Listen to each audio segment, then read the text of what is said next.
Welcome everyone to today's webinar, How to Prepare for a Successful UN Interview, Insights from a former UN Senior Officer and Interview Panel Member. So before we start, I want to say thank you and a warm welcome to our special guest speaker, but also to those who join us for this live webinar today. Maybe let me introduce myself first. My name is Stephanie, and I will be your host today.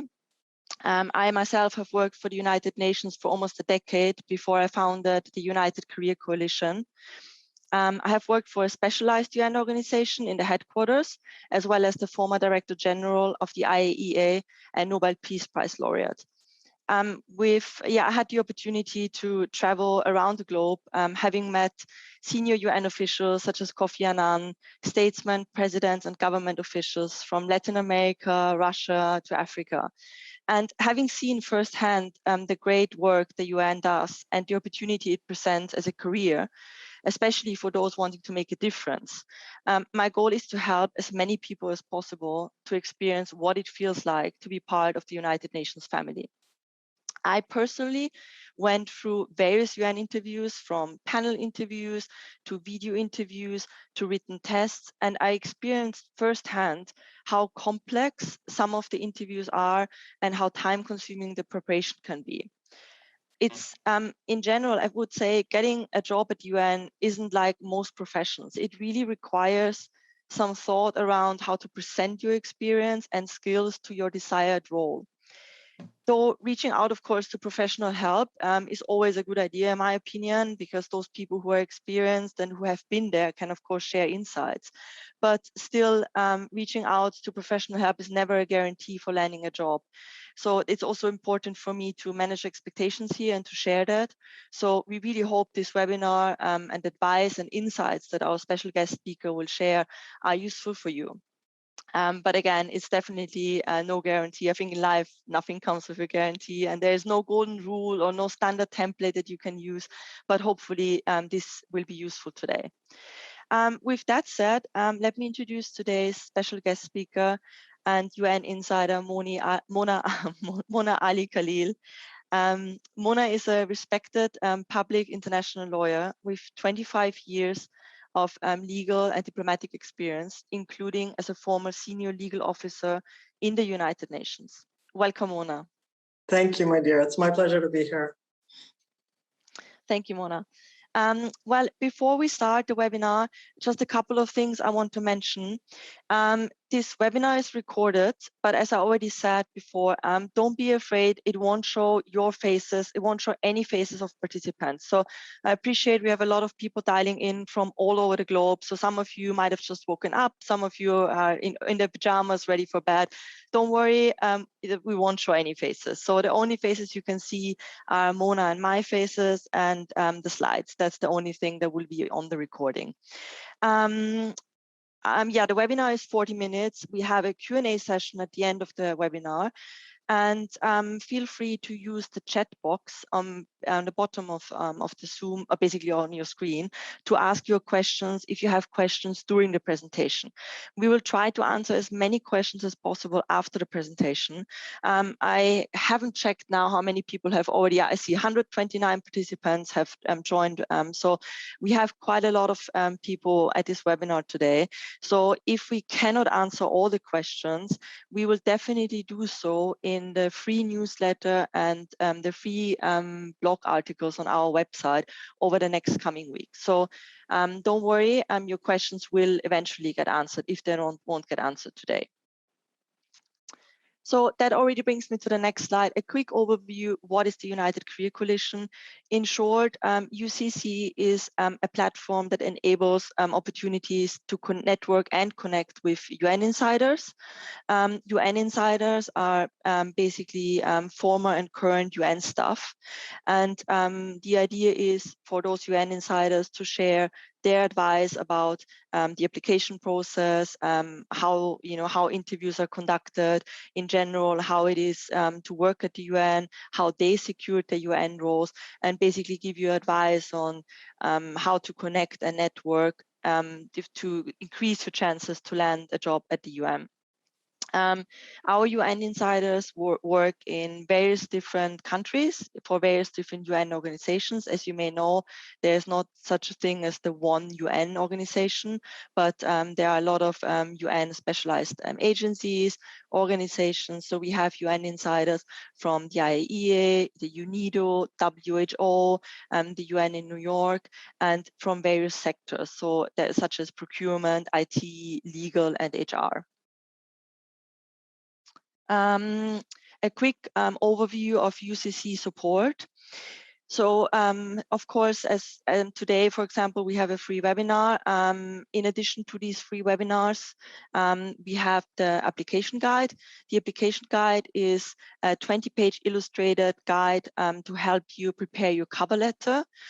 In this guide, the guide was basically drafted by UN insiders and giving advice and sharing their insight on how to draft a cover letter that stands out and that worked. In addition to this 20-page cover letter guide, we have advice through video interview. So you can book a 45-minute video session, a one-on-one personalized career coaching session with a UN insider. During this video session, you can basically ask any questions you have. You can ask about the current vacancy or about the current job you're applying. If you're about to have an interview with the UN, you can ask your questions, or simply ask about a career change or any general advice on how to land a job at UN, for example.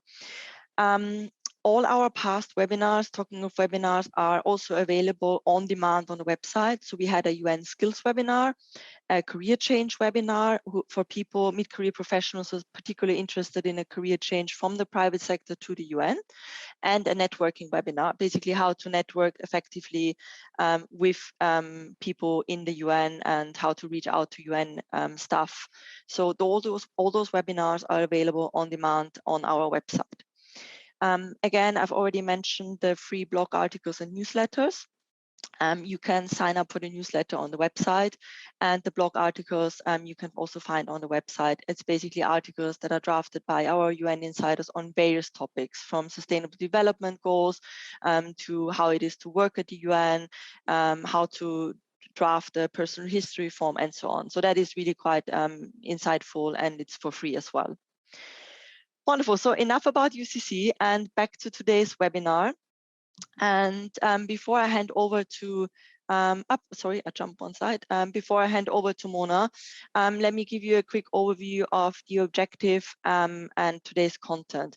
In general, UCC webinars aim to give you an insight on a better understanding of the, as I said, complex and sometimes time-consuming application and interview process, and also an opportunity for our UN insiders to share their mistakes and share their lessons learned, so to save you time and give you a better opportunity to get to where you want to in your career endeavors quicker than maybe some of us. Wonderful. So that already brings me to Mona, our special guest speaker today. Mona, again, a warm welcome. Let me quickly introduce you.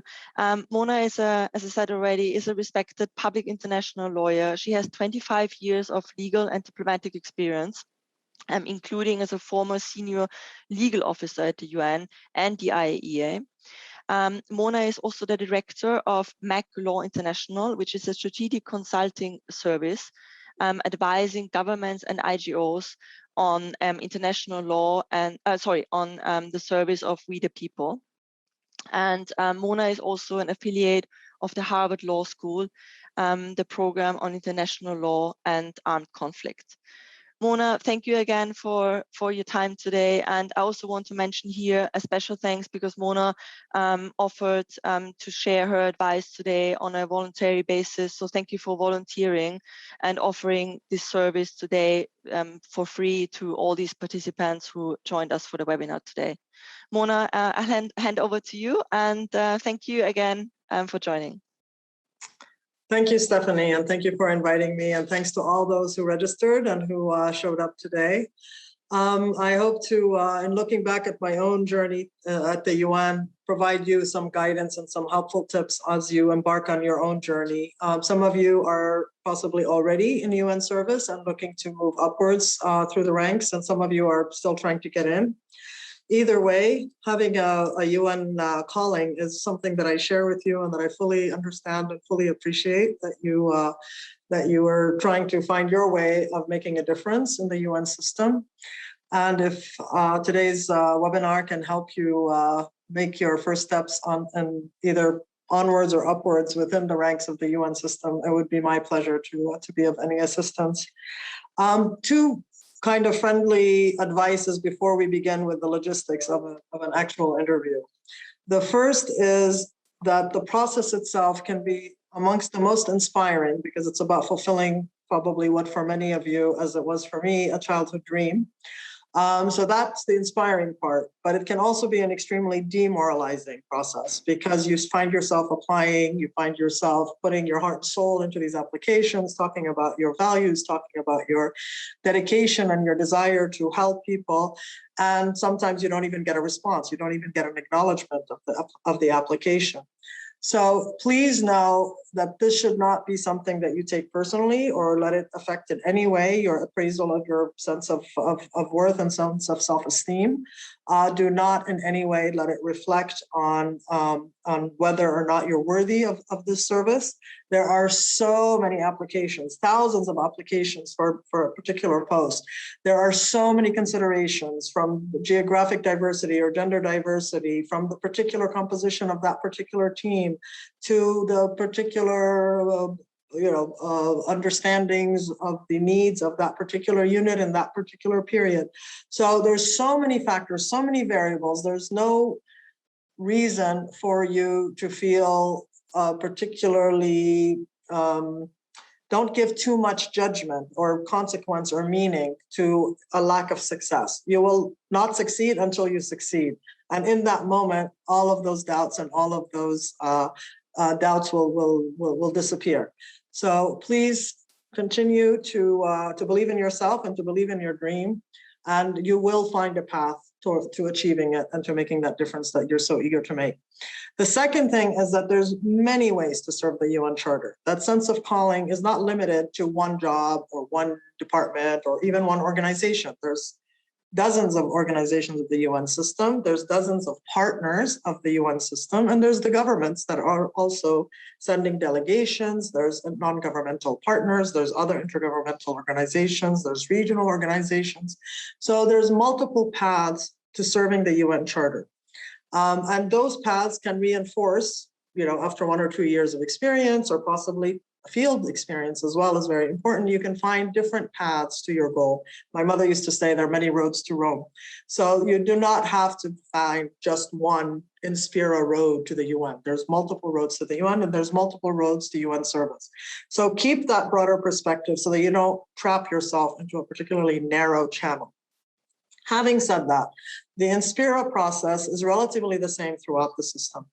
And your best guide is not me, it's you.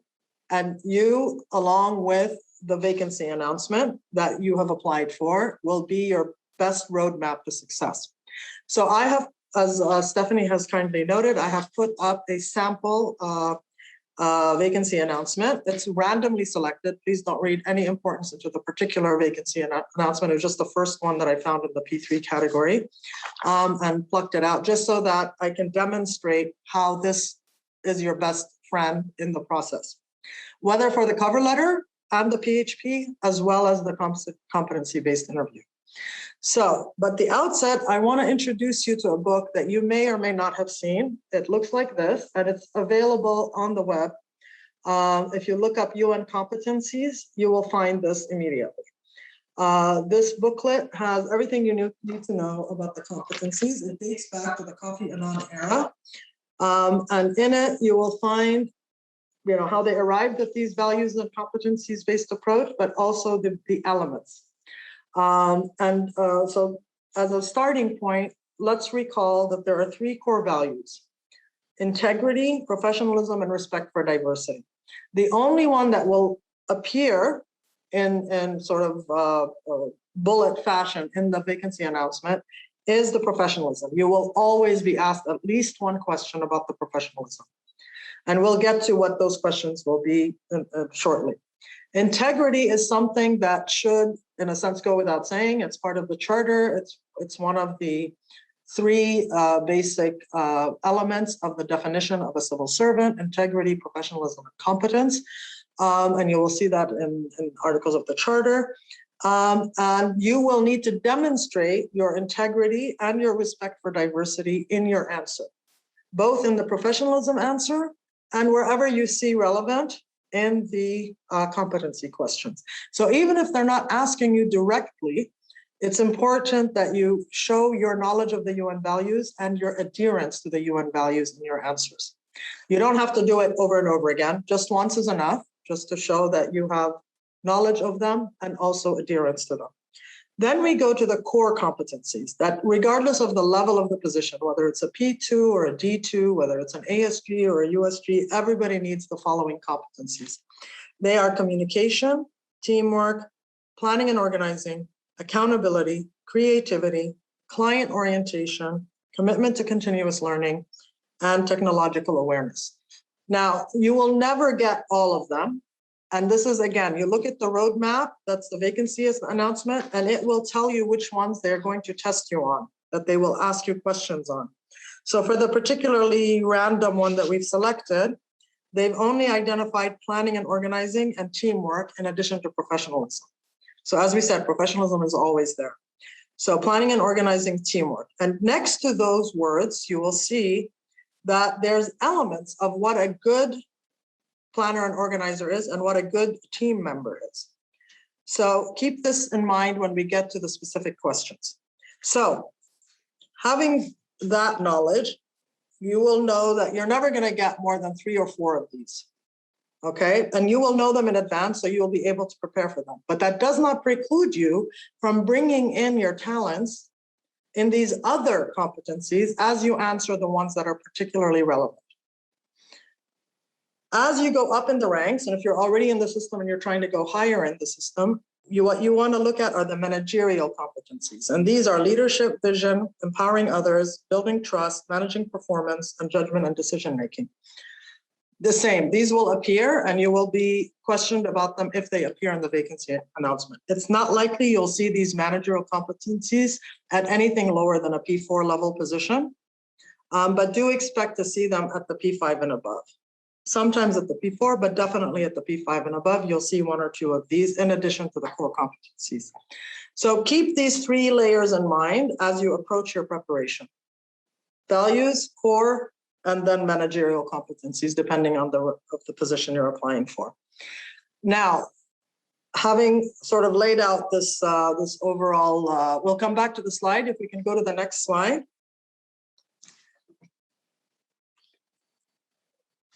So the first step is to read very carefully the vacancy announcement. You will see 3 elements, which is the responsibilities section on the first page.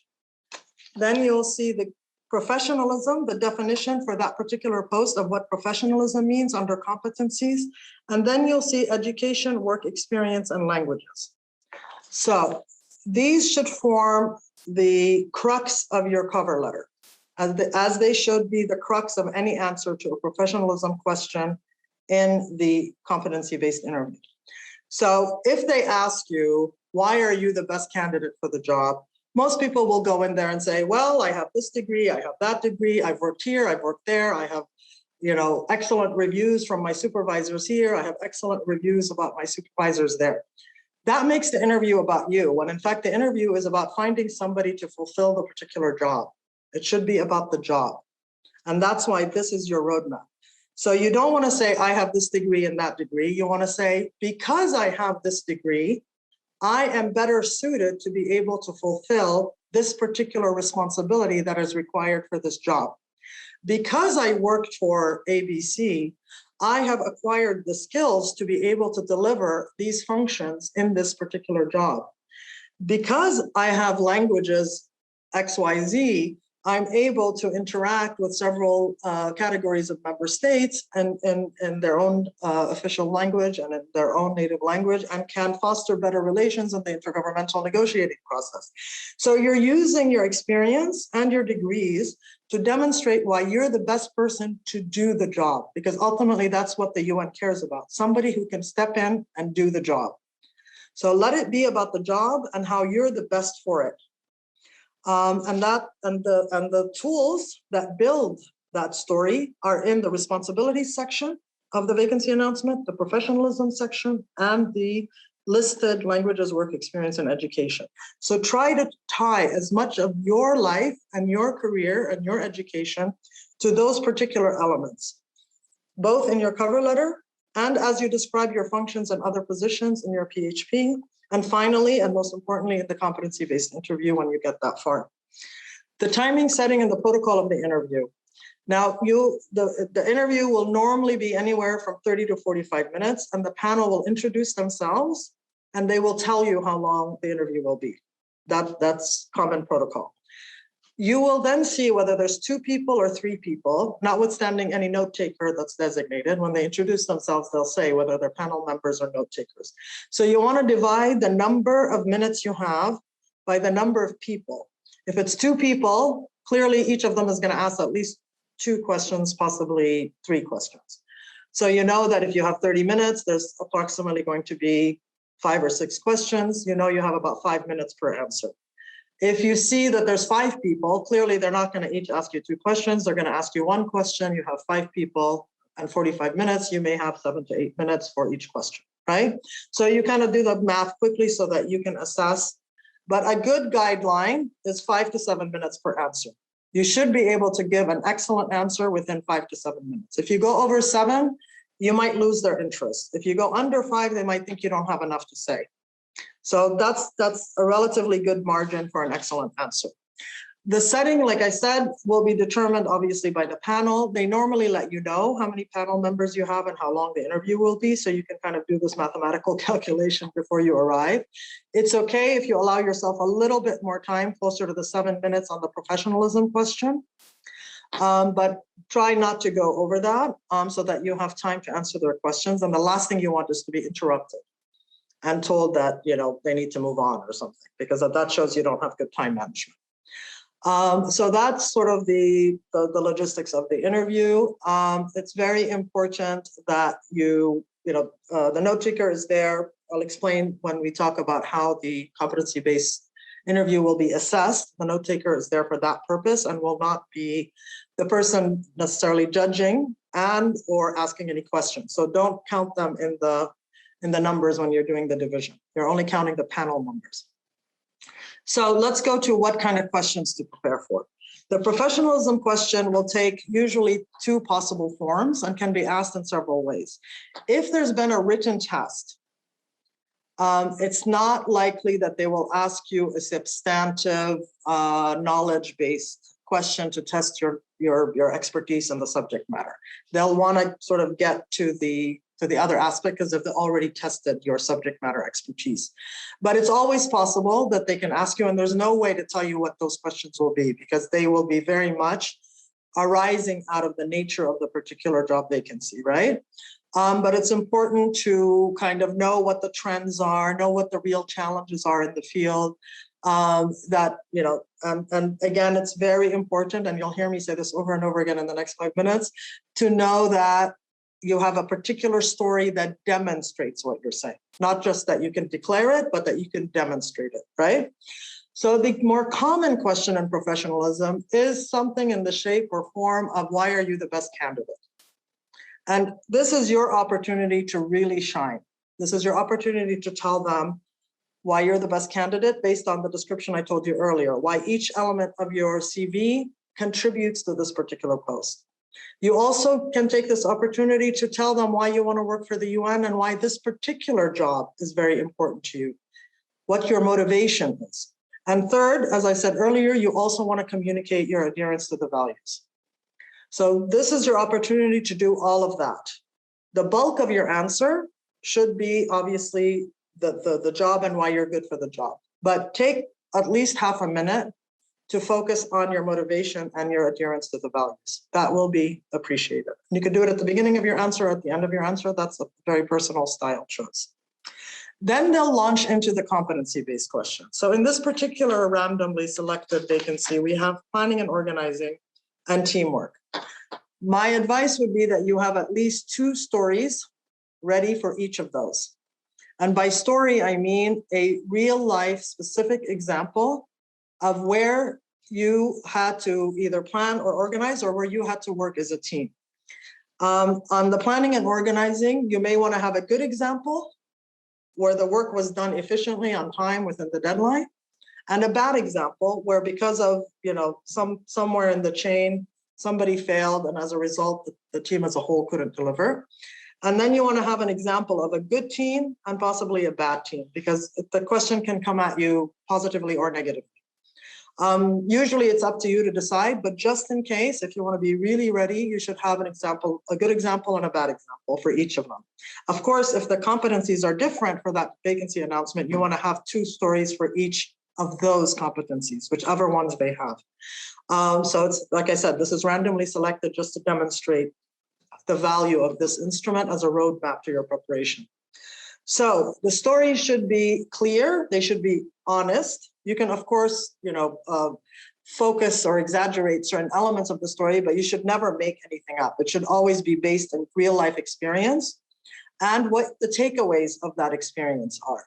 So, and in building the story, you want to cover the elements that you see there. So for instance, in planning and organizing, they want to see that you have a clear goal, that you've identified your priorities, that you're able to adjust your time and your resources to meet those goals, and that you're constantly monitoring to ensure that any actions or adjustments are made as necessary. Those are the elements that are in this vacancy announcement. So you want to be able to show how in your example, you or your team did all of this, okay? The second thing, and similarly with the teamwork answer. Now, one big mistake when people answer the team answer is they use I, or me. That already betrays the sense of team. Because if you're talking about teamwork, you want to be using we. You don't want to be using I, or you want to be using me. You can say my role in the team, and you can say, I recognize the value of the contribution of the other members of the team. But other than that, it should really be the team or the we, especially on this question, because that demonstrates, again, that you are cognizant of the value of the team, and that whether you're the leader of the team or the member of the team, it's the team that will ultimately deliver the deliverable, the outcome document. So again, have very, very precise examples. There will be several forms of follow-up questions that will come at you. They don't always ask follow-up, it depends on the time. The most common follow-up question is, what did you learn from this experience and how would you do things better in the future? Please don't take this as an insignia that there was something wrong with your answer or they thought that you handled the situation badly in the story that you told.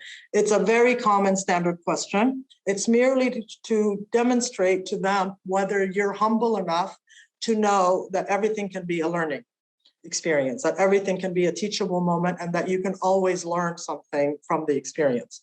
It's not that they're in any way, it's probably a predetermined question. It's not reading anything into what you've said, but it's an opportunity for you to show that you can build on your experience and do better the next time. Even if you've done well in the story you've told, you can still do better, and that you're drawing lessons and building on that.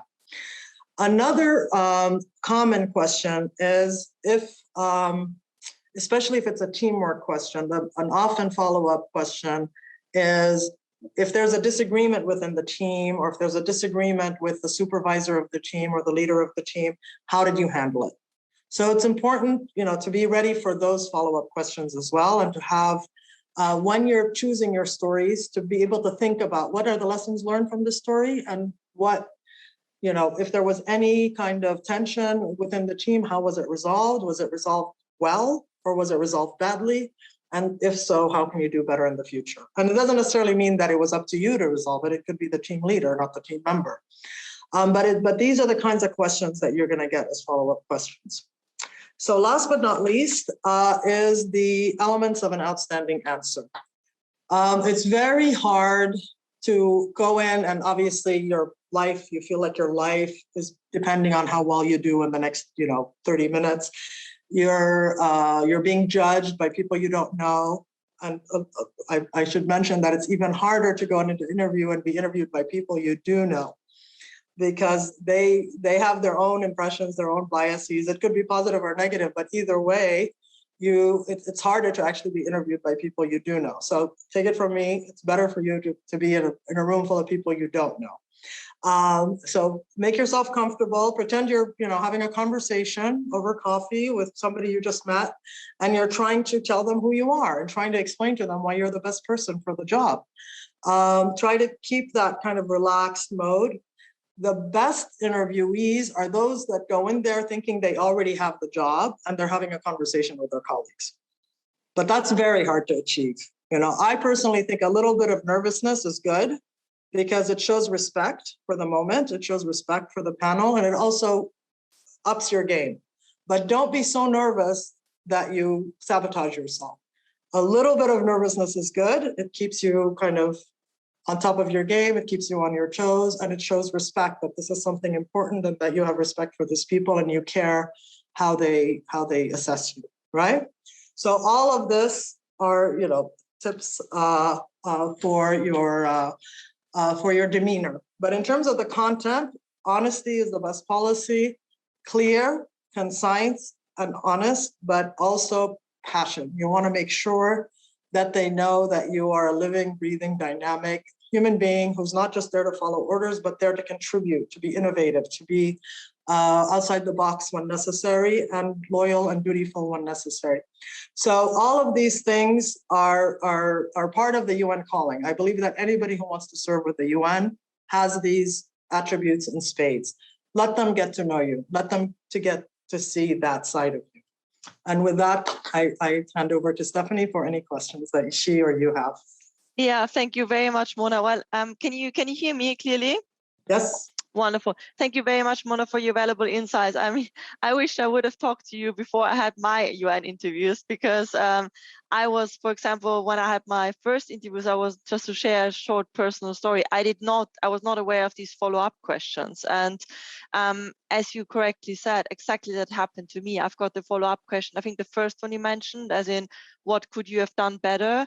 And I got so irritated by the question, because I thought, well, I just basically shared a positive example, and I thought I shared a really good example. And then you get this follow-up question. So instantly I thought, maybe the example wasn't good enough, or maybe the UN panel didn't like that example. So I think that is really a great insight. And thank you very much for sharing that, because I think, as you said, naturally everyone is very nervous at interviews.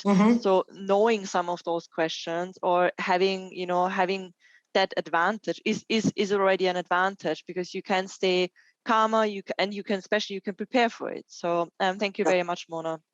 My pleasure. Mona, before we start the Q&A session, and before I have a look at the chat, that some of the questions, I saw some people already posted questions. As I said, I've already collected questions through social media. We also had a LinkedIn poll where people voted what questions they think would be useful today to get answered. And here, I also want to say thank you here for everyone who joined those polls and who voted. That really helps us to understand what are our UN insiders, what do you want from our UN insiders, what challenges do you have, what questions do you have? And we had more than 1,000 people having registered for this webinar, Mona. So it was amazing. And it's really important to have these active participants, as I said, to help us understand better their interests and what they would like to take away from those kind of webinars. Having said that, so the two questions that were asked in the polls were, what are good questions to ask at the end of an interview? And the second one, I can repeat it again, Mona, is on what basis does the interview panel evaluate their candidates? I think this evaluation question got the most votes. So if you can give us some insights here, that would be fantastic. Sure. Can you go back to the slide that had the competencies on it, please? Absolutely. Sure. Okay, so the answer to your first question, do not feel obliged to have a question. They'll always say at the end, do you have any questions for us? That's just an opportunity in case you do. And of course, if you have a genuine answer, by all means, ask it. But if you don't have a question, don't feel that you'll be graded or assessed if you don't ask a question. It's not, it's just a courtesy that is offered to you in case something is not clear. If you feel compelled to have something to say, a go-to question can be to ask the panel, what is your timeline on making a decision? And when do you expect to make a decision? When will we be informed of your decision? Something along those lines. That's a safe question, and it's a legitimate, thing to want to know. Whether it's 3 months or 6 months or 3 weeks or 6 weeks. I mean, you'll want a timeline so that you can organize your affairs. As to how the interview panel is going to evaluate the candidates, now there's two methods. Either they have a note taker there who's taking notes, will be crazily writing everything you say. And they'll then look at those, have those notes typed up and look at them together later, or they'll each be taking their own notes. In addition to that, most panels will be given almost like a worksheet. Either they'll be, preparing their own, or they'll be given one by the team leader, where you'll basically have everything that's listed in the vacancy announcement. So it'll say for the one that we've randomly selected, it'll have professionalism with the elements, teamwork with the elements, and planning and organizing with the elements. Now, of course, there's more than two. I've just highlighted the two main ones just to demonstrate, but as you know, planning and organizing will have at least 4 or 5 elements. You'll see them in the job vacancy, right?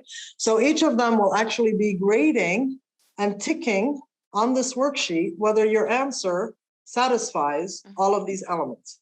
So that's why the roadmap that you have is actually your best preparation, because they will be grading you on the very elements that are in the job vacancy. So next to teamwork, you'll see the elements. Next to planning and organizing, you'll see the elements. But most importantly, next to professionalism, those elements will change depending on the job. They're not the same. And that's why you never want to give the same cover letter to every job. You'll never want to have the same approach to every interview. You have to tailor the cover letter and tailor the interview to each and every job vacancy. At the end, they will combine, all of their grades. And everybody who meets the competencies, so let's say they're grading on 5 out of 5. If you get 5 out of 5, but there's more than one of you that gets 5 out of 5 or even 4 out of 5, they will recommend the person with the best. And then those who meet the competency but are not the recommended will go on a roster. So that roster is always, so even if you don't get the job, if you're on the roster, the next time you may not have to even have the interview. They already know you're qualified because you've delivered at this interview. If there's a similar job in the future, they can take you from the roster. So it's not always about getting the job. Sometimes it's about getting on the roster. So there's being runner-up is good. And it's not always just one person. Sometimes it's 2 people that get on the roster. Anybody who meets all of the criteria can in fact be put on the roster, and that is also a success. Sorry. Thank you, Mona. No, thank you very much. I think that was extremely useful, and that actually brings me to another question that was submitted, which is somehow related to that. It said, should a candidate mention prior to interviews by the same department or organization in the cover letter or in the interview? So basically, if you had interviews already or if you had applied already, should that be mentioned? What is your opinion here? This is a very personal and stylistic thing. I defer to everybody's instincts on that. My advice would be only mention if you're on the roster. Okay. Because there's no advantage in saying you've been interviewed 3 or 4 times if you haven't been selected or rostered. The only advantage is if you've been rostered. And once you're on the roster, that should elevate you as already determined to be qualified by the organization. Great. Thank you, Mona. Sorry, I interrupted you. Do you want to add something? No, that was it. A question we received here. Do they test a really good question? I've never asked that question myself. It's do they test your language proficiency during a competency-based interview, and if so, how? They can. I have been in interviews where they tested my language skills. Either one of the questions will be asked in, let's say the language is French. Mm-hmm. They will ask you a question in French and ask you to answer it in French. Okay, wow. Or they'll give you or flash on the screen if it's an online video. They'll flash on the screen a text, and ask you to not read it, but to explain it. What is the core message of this text? Or they will play something for you, but it's usually like not more than the space of the 5 minutes you have for a particular question. It's not always. So I would say probably in 33%, like 1/3 of the cases, but it's possible. And you should never say that you're fluent if you're not. It's always better to be a little bit humble and say you're proficient or that you have basic knowledge or something, so that if you get nervous and you don't give a perfect answer, they're not judging you as somebody who claimed to be 100%. Great, thank you, Mona. Mona, I will just randomly pick a question that someone posted in the chat, if that's okay. Sure. Here it says, is it true that those who apply to a position on the deadline day have the least chance? So is it better to apply to a position as soon as it's announced? That's definitely true. They have, not all of them, but many of them have what they call rolling application.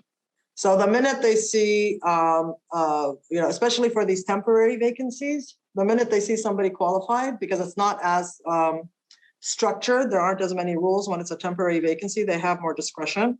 So if it's a TVA, definitely, the sooner you apply, the better. And 9 times out of 10, they already have somebody in mind. So you're competing against kind of a predetermined person in a way. In the more formal sort of long-term Inspira, especially where it says like there's 3 or 4 weeks of an application period, you're probably safe to apply until the last day, because then those are the positions that like 2,000 people will apply, and HR, human resources, will have to review all the candidates and then make that first short list, which could be as long as 50 people, based just on the application. So those, they're more likely, it's not going to matter whether you apply at the beginning or the end. But where you see a very short or very specialized position, then there is an advantage to being early. Great, thank you very much, Mona. I was something I had no idea about, so that was, thank you very much for sharing that. Another question we received is, should a candidate, is the preparation for P2 or P3 positions different from preparation for a P4 and P5? I think you've already somehow mentioned that by using managerial skills and focusing more on those leadership managerial skills in P4, P5 roles. Anything you want to add here? I appreciate we are already running out of time a bit. Anything? Okay, I mean, I have time if. Okay, wonderful, Mona. Yeah, we can go till whatever you want. The other, I mean, the preparation and the style is going to be the same, whether it's P2, P3, P4, P5, even D1, D2. What is going to differ is the quality of the answer, the quality of the presentation, the quality of the confidence that you're exuding.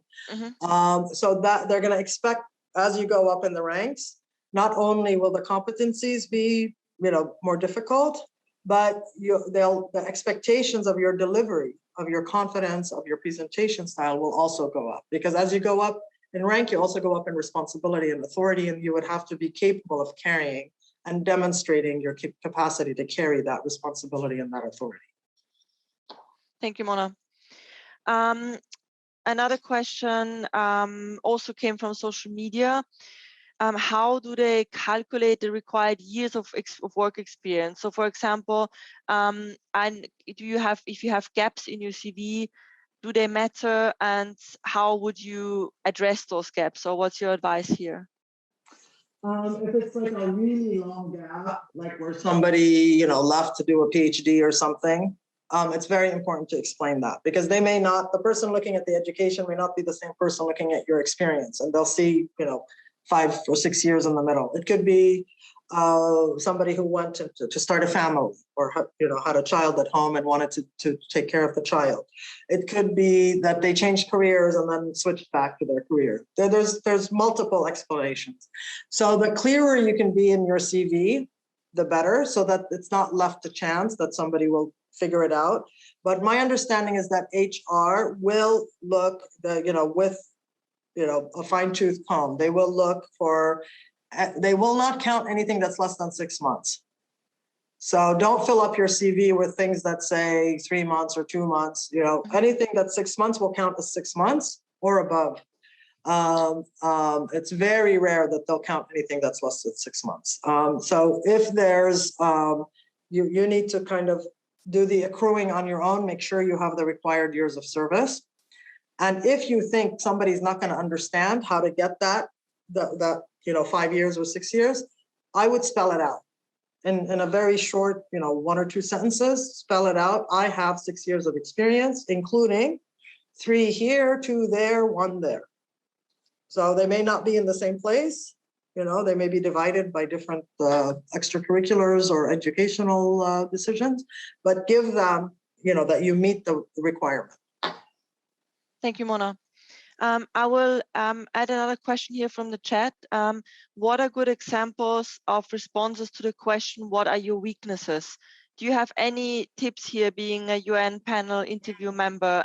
Any question you remember, or any answer you remember that was not the best, or anyone that was particularly good? Mm-hmm.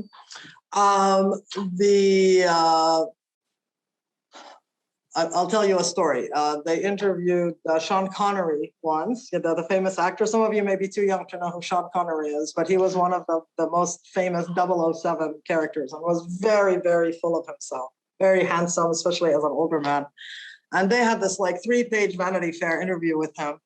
And at the end, of course, he's going on about how great he is and how great his life is and how great, of everything about him is. And then at the end, the journalist was kind of being sarcastic, like, oh, you sound perfect. Is there anything wrong with you at all? And apparently he paused and paused and paused. And after 5 minutes, he says, I guess I could be more organized. So he turned, what is his greatest flaw to, oh my God, I'm so perfect that, obviously that kind of conceited answer is not going to get you very far, but you can use a question. Those of us who are not Sean Connery or Julia Roberts or whoever, I mean, the answer can be used to emphasize the strengths that, you work too much and you don't know when to stop, and you should be better at managing your work-life balance, for instance.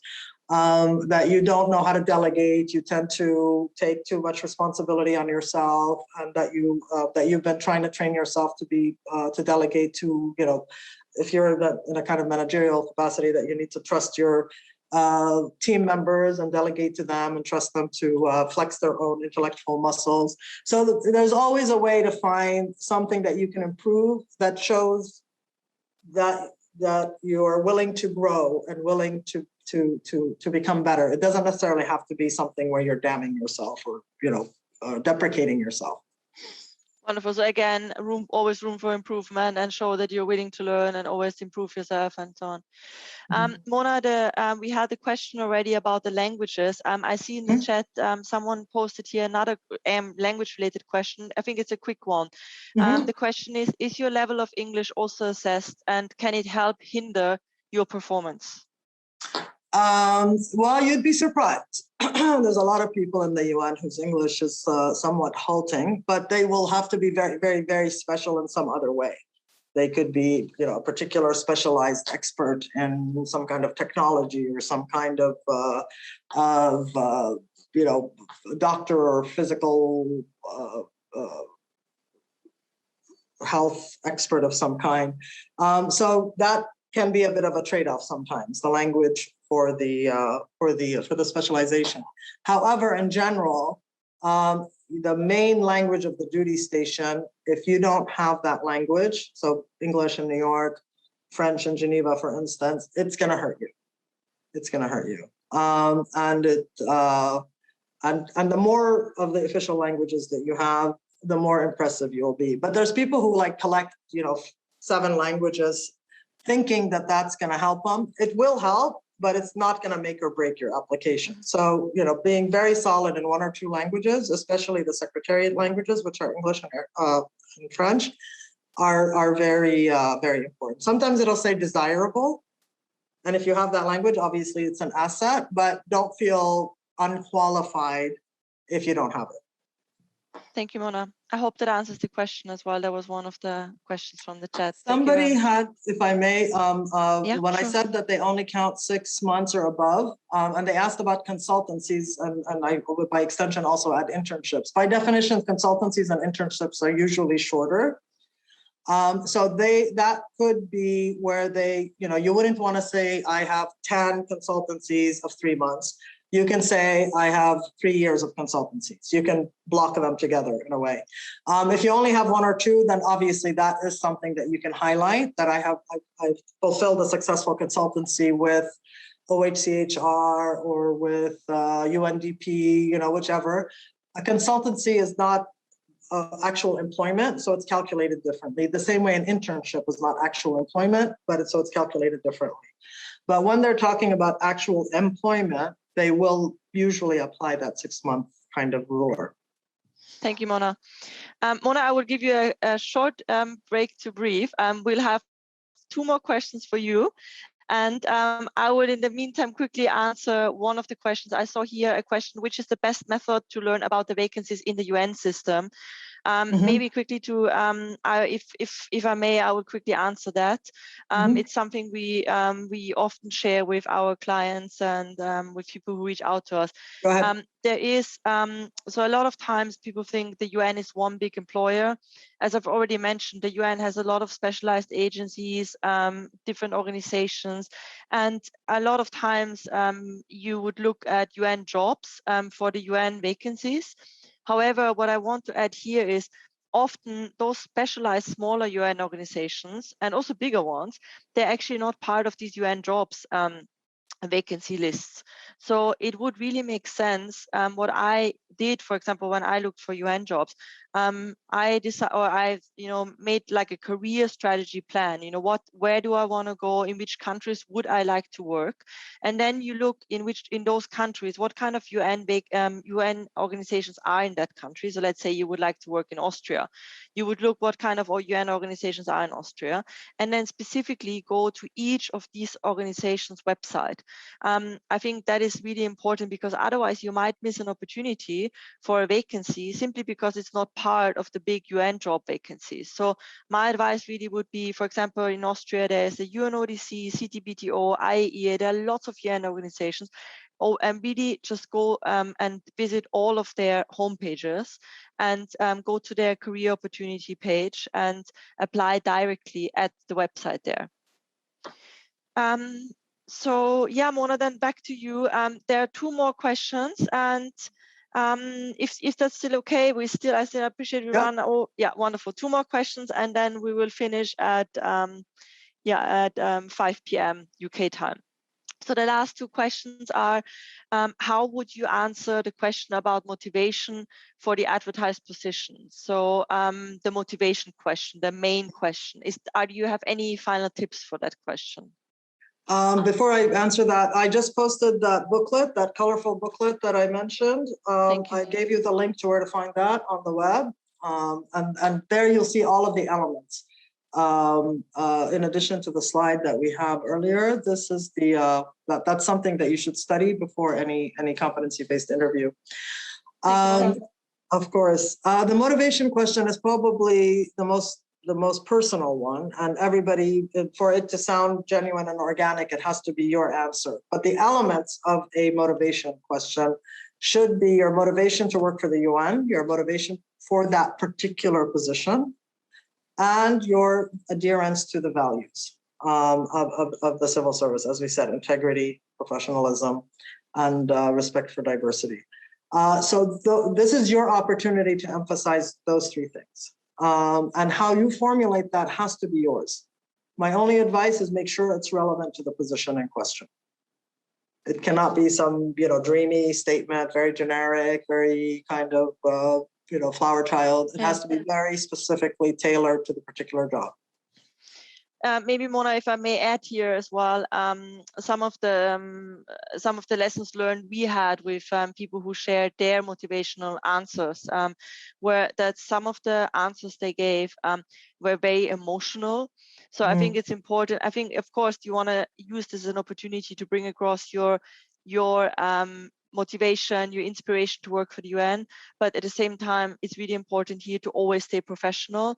So some of these heartbreaking field stories, try to still keep them professional and not too emotional, the answer. I think at least that is something we have identified, which sometimes backfires.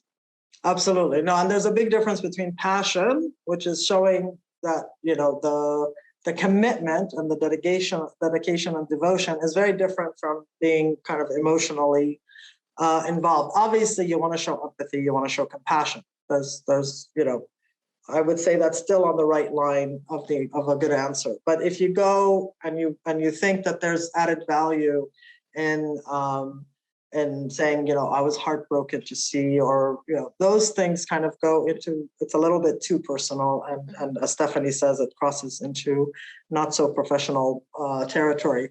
But it's obviously okay to have a sentence about, you know, that's where your calling started, or that's what, you know, what motivated or inspired your passion to help children, or to work with genocide victims, or whatever it is that you're going to be talking about, whatever it is that your passion is. But the key is absolutely, as Stephanie says, keep it professional, but keep it specific. Keep it very grounded in the particular demands of the particular job you're applying for. Thank you, Mona. Mona, so that's the last question then. How long, it's a good last question actually, how long does it take for the panel interview to hear back, and do you actually get notified if you were unsuccessful? It's very much dependent on the team. I mean, I would say that if they already have somebody in mind, you'll find out very quick. So it's actually not necessarily a good thing. And you could be the person they have in mind. So I'm not trying to discourage you. But if they have somebody in mind, it can go very, very quick. If it's a real vacancy, it can be anywhere from 3 weeks to 3 months, I would say, is the average. They will, I mean, I've had all of the experiences where you don't hear anything. If you're shortlisted for an interview, you will hear, obviously, that you're invited either to a written test or to an interview. After that, you may not hear anything at all. But if you're interviewed, and if you get as far as an interview, they will obviously have informed you that you made the cut from HR, that you've been shortlisted, that you've taken the test, that you've passed the test, that you're now at the interview. After the interview, the chances of you getting, we're sorry you didn't get it, are much, much higher than anybody else. That goes without saying. But there's 3 possible answers. Either you got it, or you're rostered, or that you didn't get it and they're going to keep you in mind for the future. And that, you know, there were 100 successful candidates, 100 qualified candidates, and they can only pick one. And, you know, please don't take this as, you know, please apply again. And you're, you know, they'll have some nice words. But there is a 4th case where you don't get anything and you're just left in limbo. And then sometimes the surprise is 6 months can go by, and then one day you get an email saying you've been selected and we need you to start next Monday. And it's absolute insanity. But that is possible, and it has happened. It's very rare, but it is possible. Now, I don't want to say this to you so that you can, you know, keep hope alive. You know, if the 3-month mark passes and you don't hear anything, 90% you're not going to hear. But it is possible, and I've myself experienced it, and others have that I know personally, where you get that crazy call when all hope has been lost. And not only are they contacting you out of the blue, you may have even forgotten that you applied for the damn thing. Yeah. But they want you to start like in a week or two. And you know, you've moved on and you have another job, and you may have even moved countries in the meantime. But, you know, they think you're still waiting to hear from them. So anything is possible. Keep hope alive, but keep your options open. Diversify your portfolio. Don't only limit yourself to UN Inspira jobs. As Stephanie said, there's a lot of voluntarily funded posts that are advertised on the websites of the individual organization. And there's a whole universe of system organization and non-system organizations, all of which are serving the cause, all of which are answering the calling, all of which are of service to the UN Charter. So please don't limit your options. Well, I think, Mona, one main key tip to take away on this last slide we forgot, which is to say patience is key. I remember my first UN role. From the moment I have applied until I signed my contract, it was 8 months in between. So I Wow, think, so I think patience is really key. Absolutely, absolutely. As I said, here are some final tips that me and my UN insiders collected to take away. I think the slide really speaks for itself, and I appreciate we are not only running out of time, we are out of time. But before I come to an end, I quickly want to announce exclusively with you as a little thank you for joining us today. Our next webinar, it's again a free webinar, the last free webinar before the summer break. The webinar will take place already end of May, on the 27th of May, and is focusing on how diplomatic skills can help you kickstart your global career. Our special guest speaker will be the former executive director of Tata Limited and a senior British ambassador. So you're more than welcome to join that webinar. Dr. Lanzmann is his name. He will share insights on how his diplomatic career started, what skills he believes are essential for a successful international career, both in the private and public sector. And he will also share common barriers and to entry the international career and how to overcome them. So I'm sure really interesting. And as I said, registration is open. You can now register the same way you register for this webinar on the UCC website on the right upper corner, just click join webinar and register. With that said, and back to our special guest today, Mona, a huge thank you. That was really extremely valuable insights and very, very helpful. And thank you for your time, and thank you again for volunteering to share all this information and insights with our webinar participants and with me. I really enjoyed the webinar, and I hope you enjoyed it too, and you enjoyed the questions, and thank you again. Thank you. It was my pleasure. Absolutely, and my privilege. Best of luck to all of you. Follow your dream, and hopefully happy and healthy, and good summer to all. Thank you very much. Thank you, everyone, for joining, and bye-bye. Bye, Mona. Thank you. Bye-bye. Wiedersehen.